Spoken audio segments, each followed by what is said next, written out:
Le gouverneur militaire ad intérim du Nord Kivu, le général-major Peter Chirimwami, a procédé à la visite des infrastructures routières en chantier dans la ville touristique de Goma ce 27 février 2024.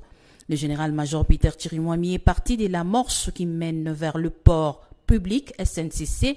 Ici, les travaux d'aménagement d'un collecteur de eau ainsi que la pose de la couche des bases sont exécutés par Mongabaon. Le chef de l'exécutif a également visité les chantiers situés au quartier Katindo vers la station d'essence Nieto, un chantier arrivé au niveau de la pose des bordures après reprofilage, étape qui précède la pose des pavés.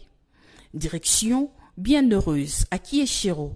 1 km 200 mètres en construction par Sokok avec la taxe conventionnelle sur le pétrole avant de visiter l'axe Université catholique La Sapienza exécuté par Trabemco. 1800 mètres en plein asphaltage avec 9 mètres de large. Un gros collecteur des eaux est en construction malgré les défis des poteaux de la SNEL. Explication avec l'ingénieur.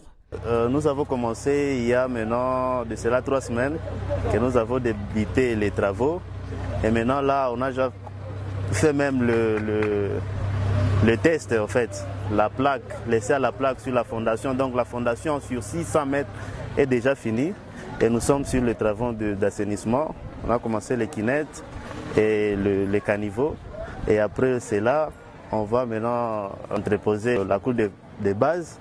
Et après la couche de base, ça sera l'asphalte. Le gouverneur explique le gros de cette tournée. Nous sommes sur l'avenue Moto Mupenda qui va nous prendre 1800 mètres. Et donc c'est un sentiment de satisfaction parce qu'à la fin de ces grands chantiers, la population sera soulagée. En plus du développement, ces travaux soulagent le panier de la ménagère gomatracienne. Les jeunes désœuvrés, des fois ils se lancent dans n'importe quoi quand ils ne sont pas encadrés.